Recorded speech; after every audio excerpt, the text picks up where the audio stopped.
Hello everyone, welcome to the Om Namah Shivaya hub. जैसे कि हमने स्टार्ट की हुई है अपनी सीरीज़ जिसमें हम मेटल्स एंड नॉन मेटल्स को डिस्कस कर रहे हैं। फर्स्ट लेक्चर का एक बार मैं आपको क्विक रिवीजन दे देती हूँ। हमने physical properties of metal and non metal के बारे में डिस्कस कर लिया हुआ है। ये आपको एक टेबल दिख रहा होगा आपकी स्क्रीन में, आप इस टेबल को अच्छे से लर्न कर सकते हो। इसका स्क्रीनशॉट लेना है, स्क्रीनशॉट ले लो। जैसे भी ये टेबल आपने एज सच लर्न करना है। ये हमने कल डिस्कस कर लिया था, एक बार और मैं ब्रीफ डिस्कशन करवा रही हूँ। मेलेबिलिटी के बारे में देखें तो सबसे हाईएस्ट कौन सा है मेटल? गोल्ड। और सबसे लोएस्ट आपका कौन सा मेटल है? लीस्ट कौन सा है? टंगस्टन। तो आपने ये याद रखना है, मेलेबिलिटी में आपका कौन आएगा? हाईएस्ट में गोल्ड, और लीस्ट में आपका कौन सा आएगा? टंगस्टन आएगा। उसके बाद डक्टिलिटी की बात करें, उसमें भी आपका हाईएस्ट पे मोस्ट पे आपका गोल्ड आएगा और लीस्ट पे आपका लेड आएगा। लीस्ट पे आपका क्या आएगा? लेड आएगा। बट इसकी अगर मेलेबिलिटी की बात करें, लेड लोएस्ट नहीं है, लेड की मेलेबिलिटी ज़्यादा होती है। उसके बाद हमने कंडक्शन, कंडक्टिविटी मतलब गुड कंडक्टर के बारे में डिस्कस किया था। गुड कंडक्टर में आपने सिल्वर को याद रखना है मोस्ट के लिए, और लीस्ट में आपने लेड मरकरी को याद रखना है। उसके बाद हमने इलेक्ट्रिसिटी का किया था, जैसे हीट का किया था वैसे इलेक्ट्रिसिटी का किया था। इलेक्ट्रिसिटी में भी आपका सिल्वर आएगा और लीस्ट में बिस्मथ आएगा। लीस्ट में क्या आएगा? बिस्मथ। मेल्टिंग पॉइंट और बॉइलिंग पॉइंट की बात करें, दोनों में आपका मोस्ट में टंगस्टन है और लीस्ट में आपका मरकरी है। एंड डेंसिटी की बात करें तो ऑस्मियम आपका मोस्ट में आएगा और लीस्ट में आपका लिथियम आएगा। ये क्विक रिवीजन है जो हमने कल के लेक्चर्स में सारी की सारी पढ़ी थी। उसमें जो मेन पॉइंट्स लर्न करने वाले वो ये हैं। मेलेबिलिटी में आपने याद रखना है गोल्ड एंड लीस्ट में टंगस्टन। जीटी रोड से याद रख लेना। मेलेबिलिटी में आप जीटी रोड याद रख लो, जीटी गोल्ड टंगस्टन। डक्टिलिटी में आप जीएल याद रख लो या एलजी कंपनी याद रख लो। वैसे जीएल ही याद रख लो, एलजी का उल्टा जीएल, पहले गोल्ड फिर लेड। फिर हीट कंडक्शन में एसएल सिल्वर लेड। इलेक्ट्रिसिटी में एसबी, एसबीआई होता है ना, एसबी। आई में ई याद रख लो, एसबी सिल्वर और बिस्मिथ। मेल्टिंग और बॉइलिंग पॉइंट का इकट्ठा है टीएम, तारक मेहता का उल्टा चश्मा, उसे आप याद रख सकते हो टीएम, टंगस्टन एंड मरकरी। और डेंसिटी में आप याद रख लो osmium and lithium, OL OLD, old याद रख लो, ओएलडी। डेंसिटी में कौन है? Osmium and lithium. ये आप ट्रिक से लर्न कर सकते हो, मोस्ट में कौन कौन आएंगे और लीस्ट में कौन कौन से आएंगे। इसके अलावा हमने कल फिजिकल प्रॉपर्टी में कुछ एक्सेप्शंस पढ़े थे, एक बार एक्सेप्शंस को गो थ्रू करवा देती हूँ। सबसे पहले हमने एक्सेप्शन पढ़ा था कंडक्टिविटी में कार्बन। कार्बन ग्रेफाइट है, नॉन मेटल्स में आता है, स्टिल इट इज़ कंडक्टाइल मतलब इलेक्ट्रिकल कंडक्टिविटी में ग्रेफाइट में हमने येस लिखा था कल के टेबल में। लस्ट्रस की बात करें, नॉन मेटल आपके लस्ट्रस नहीं होते, पर फिर भी iodine as a non metal आपका लस्टर है। हार्डनेस एंड सॉफ्टनेस की बात करें, एल्कली मेटल जो लिथियम हो गया, सोडियम हो गया, पोटाशियम होगा, ये सारे के सारे क्या है? सॉफ्ट है। जबकि जो हमने पढ़ा था कि all metals are hard in nature, पर फिर भी ये आपके मेटल्स जो हैं वो हार्ड की जगह क्या है? सॉफ्ट हैं। तो ये भी आपका एक्सेप्शन बिहेवियर हो गया। उसके बाद नॉन मेटल हमारे कैसे होते हैं? सॉफ्ट होते हैं, but carbon in the form of diamond ये क्या है? बहुत ज़्यादा हार्ड है। तो एक्सेप्शन केस हार्डनेस और सॉफ्टनेस में आपके दो आ जाते हैं। मेटल के केस में सोडियम, लिथियम एंड पोटाशियम आ जाता है, और नॉन मेटल के केस में आपका कार्बन आ जाता है। फिर हमने फिजिकल स्टेट के बारे में पढ़ा था। फिजिकल स्टेट में मरकरी सॉलिड होनी चाहिए, but it is existing liquid. और मेल्टिंग एंड बॉइलिंग पॉइंट में आपके आ गए सोडियम, पोटाशियम, सीजियम, गैलियम। इनका लो मेल्टिंग पॉइंट है, बट इनका हाई मेल्टिंग पॉइंट होना चाहिए। एज अ ये सारे के सारे मेटल हैं तो इनका मेल्टिंग पॉइंट ज़्यादा होना चाहिए, but they have low melting point. तो याद रखना है सोडियम, पोटाशियम, सीजियम, गैलियम, ठीक है। SpCg इनके लो मेल्टिंग पॉइंट है, हाई होना चाहिए। सोडा पी के पोटाशियम यूज़ करके, मतलब आप इसकी ट्रिक अपने आप देख लेना। अगर किसी को कोई ट्रिक इसके माइंड में आए तो प्लीज़ कमेंट सेक्शन में बोल देना। उसके बाद हमने देखा था डायमंड नॉन मेटल है, बट इसका मेल्टिंग पॉइंट बहुत ज़्यादा हाई एंड लो है। इसमें भी आपके दो एक्सेप्शन आ गए, मेटल में भी आ गया एंड नॉन मेटल में भी आ गया। डेंसिटी में लिथियम, सोडियम एंड पोटाशियम की डेंसिटी का एक्सेप्शन केस है। फिर अब हम आज की क्लास में केमिकल प्रॉपर्टीज़ को डिस्कशन करेंगे। होप आपको कल की क्लास का सारा जो समराइज है वो आपको क्लियर होगी। अगर फिर भी कुछ रह गया, अगर किसी ने फर्स्ट लेक्चर नहीं देखा, डिस्क्रिप्शन बॉक्स में आपको लिंक मिल जाएगा। डेफिनेटली फिजिकल प्रॉपर्टीज़ अच्छे से देख लो। सारी एक्टिविटीज़ के आंसर्स भी मैंने इवन एक्सप्लेन करे हुए हैं वीडियो में, आपको सारे आंसर्स भी वीडियो के बीच में ही मिल जाएंगे। बोर्ड क्लासेस के लिए बहुत ज़्यादा हेल्पफुल रहेगी ये वीडियो। एज वेल एज जो कॉम्पिटिटिव एग्जाम्स की तैयारी कर रहे हैं, कोई भी कॉम्पिटिटिव, क्योंकि साइंस हर कॉम्पिटिशन में है, चाहे वो आप एसएससी का ले लो, DSSB का ले लो, जिस मर्जी कॉम्पिटिटिव एग्जाम की तैयारी कर रहे हो, बेसिक मेटल्स में से क्वेश्चन एक आधा आ ही जाता है। Now next topic is chemical properties of metal. अब हमने किसके बारे में बात करना है? केमिकल प्रॉपर्टीज ऑफ मेटल के बारे में डिस्कशन करना है। We are learn the chemical properties of metal in the section. इस सेक्शन में हम केमिकल प्रॉपर्टीज़ के बारे में बात करेंगे। इसके लिए हमने कुछ मेटल्स ले लिए। कौन कौन से मेटल्स लिए हमने? एल्यूमिनियम का, copper, iron, lead, magnesium, zinc and sodium, ये मेटल हमने लिए हैं। ठीक है, अब हमने करना है स्टार्ट। 3.21 टॉपिक हमारा क्या है? What happens when metal are burned in air. क्या होगा अगर मेटल को हम क्या करेंगे? बर्न कर देंगे एयर में। ठीक है, उसके लिए स्टार्ट करते हैं हम। सबसे पहले क्वेश्चन आ गया आपके लिए, मतलब इन्होंने क्या कहा? You have seen in activity. हमने 3.8 में देखा था, मैग्नीशियम जब बर्न कर रहा था डेजलिंग वाइट फ्लेम आती थी, जो हमने क्या निकाला था? MgO निकाला था जब मैग्नीशियम ने बर्न करा था। फिर हमने लास्ट एक्टिविटी में इसको वाटर के साथ रिएक्ट करा था, तो हमारा MgOH ट्वाइस आया था, जो हमने क्या कहा था? कैसे नेचर का है? बेसिक नेचर का है। ये हमने कल की क्लास में डिस्कस ऑलरेडी कर लिया हुआ है। उन्होंने फर्स्ट लाइन में यही बोला, जो आप जब ऑक्सीजन के साथ करोगे जो MgO बनता है वो आपकी कैसी होती है? डेजलिंग वाइट फ्लेम निकलती है। Do all metal react in the same manner. क्या जैसे मैग्नीशियम ऑक्सीजन के साथ रिएक्ट करके डेजलिंग मतलब फ्लेम आती है, क्या सभी मेटल्स की ऐसे ही आती है? अब हमने चेक करना है उनको एक एक करके। The following activity needs teacher assistance. आपने ये सारी एक्टिविटीज़ टीचर्स के प्रेजेंस में ही करनी है। इट वुड बी बेटर अगर स्टूडेंट ने आई प्रोटेक्शन किया हो, क्योंकि कई बार फ्लेम ज़्यादा आती है तो प्रॉब्लम हो सकती है। अब करना क्या? Hold any sample taken above in the pair of tongs. जो हमने ऊपर सैम्पल्स के नाम बोले हैं, ये वाले सारे, ये aluminium, copper, iron, lead, magnesium, zinc, sodium, इनको आपने क्या लेना है? टोंग्स में एक एक करके पकड़ना है। And try burning over a flame. और क्या करना है? बर्न करना है इन सभी को। Repeat with the metal sample. सभी के साथ रिपीट करना है। Collect the productive form. जो जो आपको मिलेंगे वो आपने देखना है। Let the products and the metals be cool down.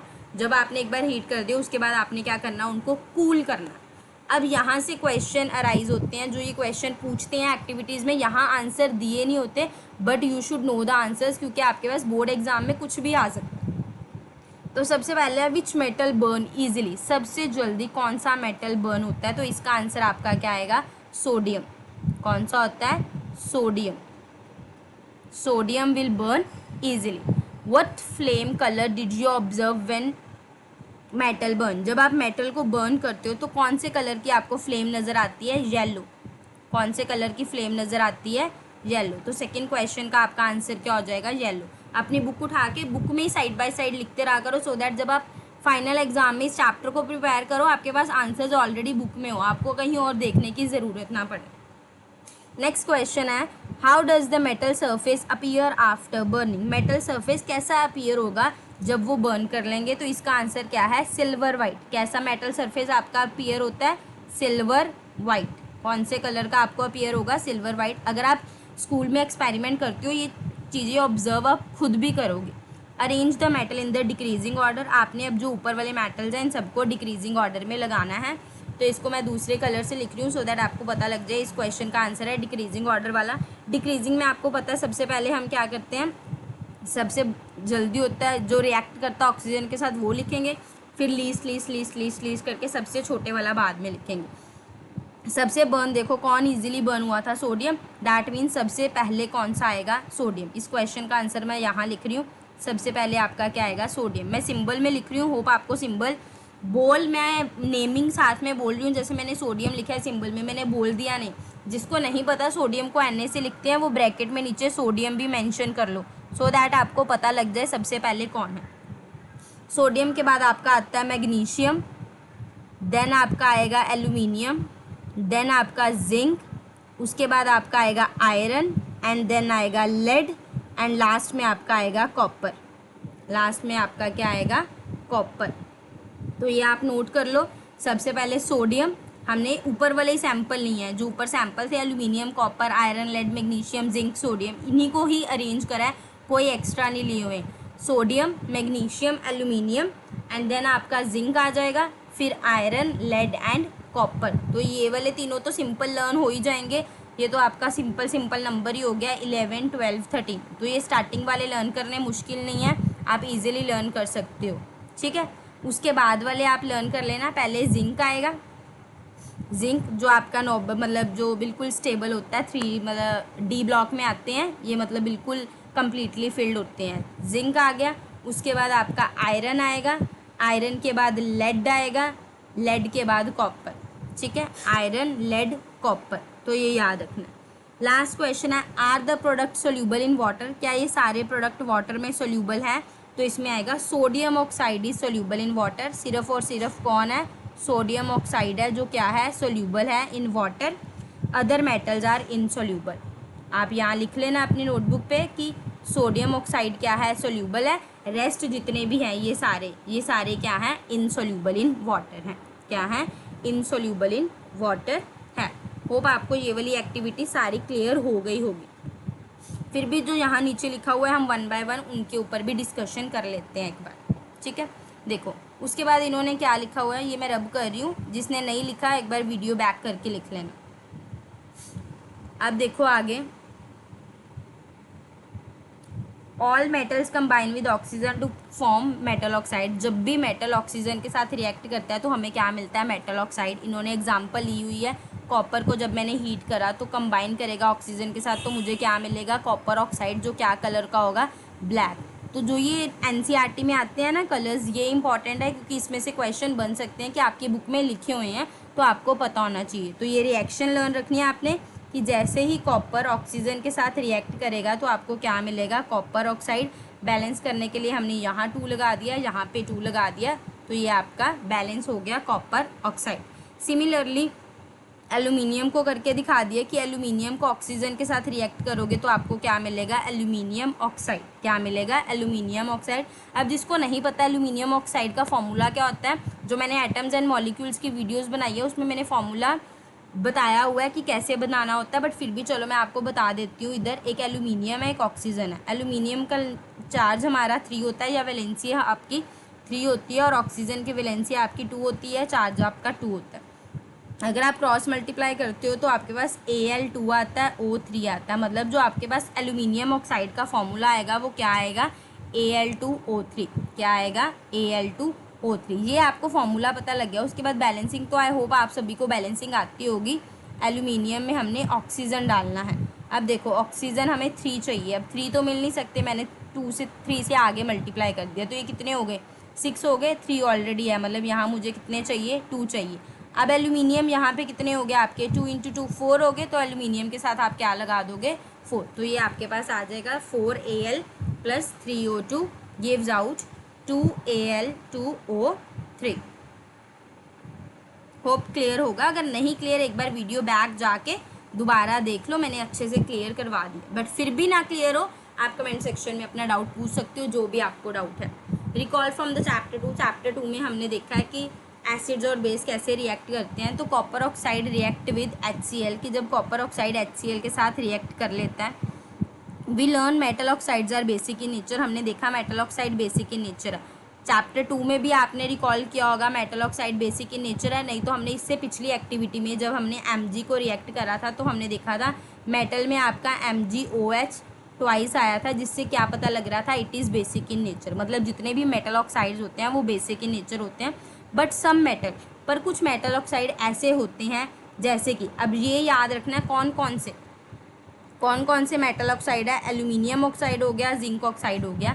They show both acidic as well as basic behaviour, कि ये दोनों ऐसे मेटल ऑक्साइड हैं, Al2O3, एल्यूमिनियम ऑक्साइड और जिंक ऑक्साइड ऐसे मेटल ऑक्साइड हैं जो कैसे बिहेवियर शो करते हैं, both acidic and basic behaviour. कैसा शो करते हैं, both acidic and basic behaviour.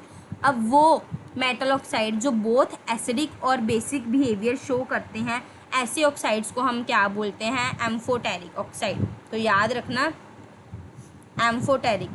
Amphoteric में आपके क्या आते हैं, both acidic as well as basic, मतलब जो एसिडिक भी शो करेंगे और बेसिक भी शो करेंगे। अब क्वेश्चन कैसे आता है, आपको 4 ऑप्शन दे देंगे, आपने बताना है इनमें से एम्फोटेरिक ऑक्साइड कौन सा है। तो मैंने आपको 2 एग्जाम्पल लर्न करने को बोल दिया। एक आपने एल्यूमिनियम ऑक्साइड के एग्जाम्पल याद रखनी है और एक आपने जिंक ऑक्साइड के एग्जाम्पल याद रखनी है। यही दोनों आपके क्या हैं, एम्फोटेरिक ऑक्साइड हैं। Such metal oxide which react both acid and base, ऐसे एम्फोटेरिक ऑक्साइड क्या प्रोड्यूस करते हैं, सॉल्ट प्रोड्यूस करते हैं और वाटर प्रोड्यूस करते हैं। ऐसे ऑक्साइड्स को हम क्या बोलते हैं, एम्फोटेरिक ऑक्साइड। जैसे कि एग्जांपल इन्होंने दी हुई है, देखो एग्जांपल में एल्यूमिनियम ऑक्साइड की बात की थी हमने, तो एल्यूमिनियम ऑक्साइड को देख लो। एल्यूमिनियम ऑक्साइड का फॉर्मूला क्या होता है, Al2O3। Al2O3 को जैसे मैंने HCl एसिड के साथ रिएक्ट कराया तो मेरे पास क्या आ गया, एल्यूमिनियम किसके साथ रिएक्ट हो गया, Cl के साथ, और वाटर आपका सेपरेट हो गया।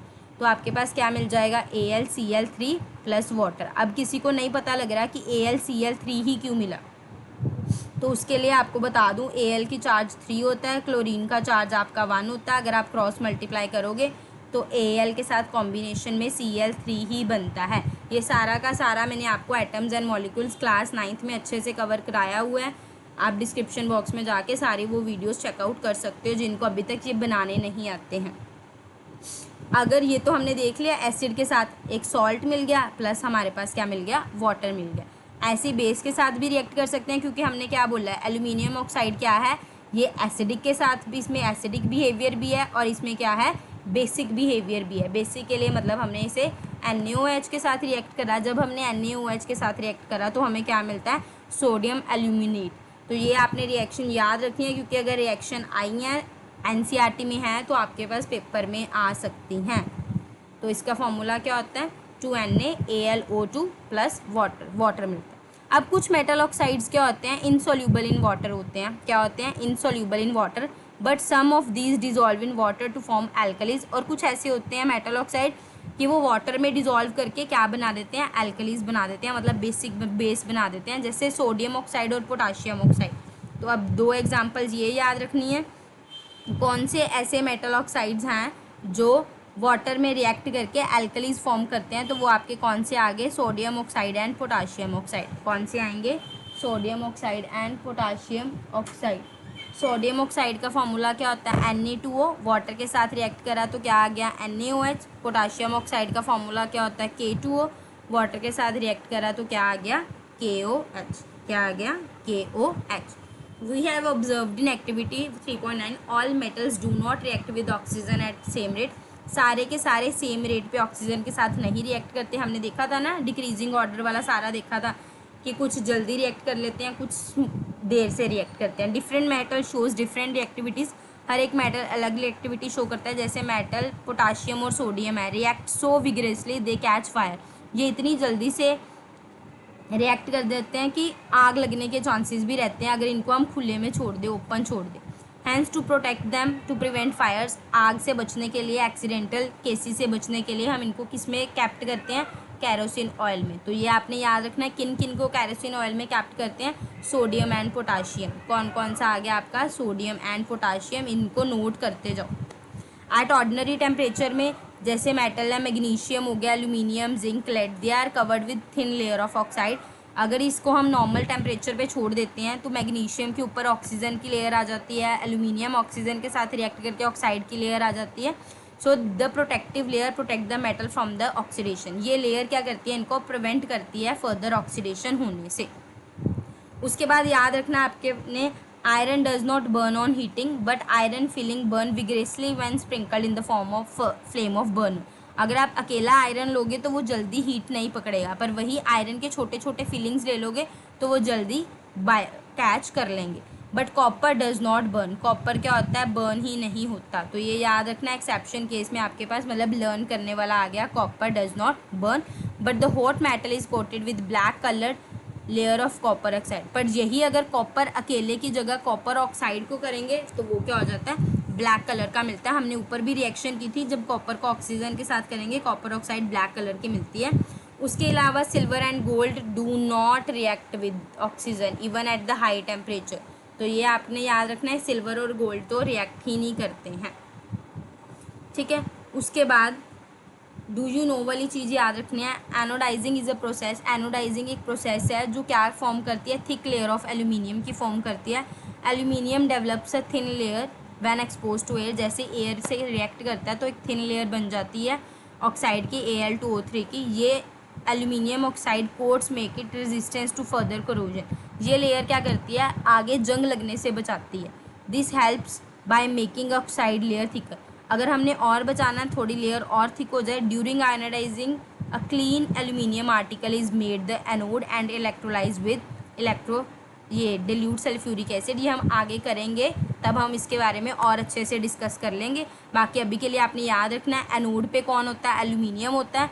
Oxygen gas evolve at the anode, जो किसके साथ रिएक्ट करती है, एल्यूमिनियम के साथ, और ठीक प्रोटेक्टिव लेयर बना लेती है। This layer can be dyed easily to give articles a attractive finish. इससे क्या आता है, आर्टिकल्स मतलब जो भी सामान है उसके ऊपर अट्रैक्टिव फिनिश आती है। नेक्स्ट अगर देखें, by performing 3 you must have observe sodium is the most reactive. हमने ऊपर देखा था सबसे ज़्यादा रिएक्टिव कौन था, सोडियम था। The reaction of magnesium is vigorously and it is not as reactive as sodium. Magnesium की होती है बट जितनी सोडियम की फास्ट है उतनी जल्दी नहीं होती। But burning in oxygen doesn't help to decide about the reactivity of this. इनकी रिएक्टिविटी एज सच हम डिसाइड नहीं कर पाते हैं। Let us see more reaction to arrive at a conclusion. अब हम कुछ और रिएक्शंस देख लेते हैं ताकि हम एक कंक्लूजन पे पहुँचे कि हम क्या जानना चाहते हैं। What happens when metal react with water? अभी हमने देखा था एयर के साथ मेटल्स का रिएक्शन, अब हमने किसके साथ देखना है, वाटर के साथ। ये भी एक्टिविटीज़ आपने टीचर की प्रेजेंस में करनी है। सेम मेटल्स आपने कलेक्ट करने हैं जो हमने 3.9 में किए थे। Put metal separately in the beaker half filled with cold water. इन सभी को कोल्ड वाटर के साथ छोटे छोटे पीस सेपरेट में रखने हैं। Which metal react with cold water? कौन सा मेटल कोल्ड वाटर के साथ रिएक्ट होता है? तो इसका आंसर नोट कर लो, सोडियम, पोटाशियम एंड कैल्शियम। तो आपके पास क्या आएगा, sodium, potassium and calcium. Sodium, potassium and calcium. अगर सिंबल देखना है सिंबल भी लिख लो, NaKC, NaKCA, sodium, potassium and calcium. Arrange them in the increasing order. अब इनको इंक्रीजिंग ऑर्डर में देखना है, तो इंक्रीजिंग ऑर्डर में हम सबसे पहले लीस्ट वाला लिखते हैं। तो सबसे लीस्ट कैल्शियम आएगा, then potassium and then sodium. कौन सा आएगा, calcium, potassium and sodium. Did any metal produce fire on water? क्या कोई मेटल ऐसा है जो फायर प्रोड्यूस करेगा जैसे वाटर के साथ रिएक्ट करेगा? तो येस। कौन कौन सा है, इस क्वेश्चन का आंसर है येस। कौन कौन सा आएगा आपका, सोडियम एंड पोटाशियम। कौन सा आएगा, sodium and potassium. Does any metal start floating after some time? क्या ऐसा कोई मेटल है जो फ्लोट होना शुरू हो जाएगा? तो इसका आंसर भी आपका है येस। वो कौन सा होएगा आपका, कैल्शियम। कौन सा है, calcium. Put the metals which do not react with cold water is. अब ये 3 हमारे थे जिन्होंने रिएक्ट कर दिए, बाकी हमने डाले थे वो रिएक्ट नहीं किए। अब जो रिएक्ट नहीं किए उनको आपने किस में डालना है, हॉट वाटर में डालना है। किस में आपने डालना है, हॉट वाटर में डालना है। For these metal that didn't give react with hot water arrange the apparatus. उसके बाद हमने अपरेटस अरेंज करना है। जिसने हॉट वाटर के साथ भी रिएक्ट नहीं किया उसको हम किसके साथ रिएक्ट करवाएंगे, स्टीम के साथ। किसके साथ करवाएंगे, स्टीम के साथ। Which metal didn't even react with steam? अब स्टीम के साथ भी कौन कौन सा मेटल रिएक्ट नहीं करता, गोल्ड। मैं आपको नाम लिखवा देती हूँ, इसमें दूसरा कलर ले लेते हैं। जो रिएक्ट नहीं करता वो आपका कौन सा है, इस क्वेश्चन का answer copper, lead, silver and gold. ये आपके 4 मेटल्स हैं जो क्या करते हैं, रिएक्ट नहीं करते हैं। लिख लेना, copper, lead, silver and gold. ये आपके कौन से मेटल हैं जो ना वाटर के साथ रिएक्ट करते हैं ना ही स्टीम के साथ रिएक्ट करते हैं। अब लास्ट क्वेश्चन है, arrange the metals in the decreasing order with water. अब वाटर के साथ डिक्रीजिंग ऑर्डर में आपने लिखना है। तो सेम आपका आ जाएगा sodium, then potassium, then calcium, जो हमने ऊपर लिखे थे। पहले 3 तो वही हो गए। उसके बाद आपके पास कौन आ गया, magnesium, aluminium, iron. Magnesium, aluminium and iron. ये आपका इस क्वेश्चन का आंसर हो जाएगा।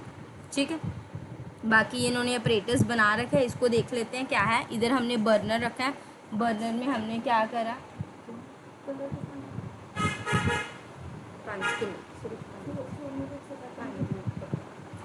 हमने क्या लिया है, एक टेस्ट ट्यूब लिया है। टेस्ट ट्यूब में हमने क्या डाला है, सैंपल डाला। अच्छा, इसके ये वाला लेक्चर में आपको इसके बाद वाली वीडियो में आ जाएगा क्योंकि अभी मेरे को थोड़ा जाना पड़ेगा। जिसने अभी तक चैनल को सब्सक्राइब नहीं किया है वो सब्सक्राइब कर लो, इस वीडियो को शेयर कर लो। सॉरी फॉर द इनकन्वीनियंस, मेरे को बीच में ये लेक्चर छोड़ के जाना पड़ा। नेक्स्ट वीडियो में इसके आगे एक्सप्लेन कर दूँगी और तब ये वाला लेक्चर कंप्लीट कर लेंगे। तब तक के लिए आप अपना पिछला रिवाइज़ कर लो और इस वीडियो को ध्यान से देख लो। Thank you so much.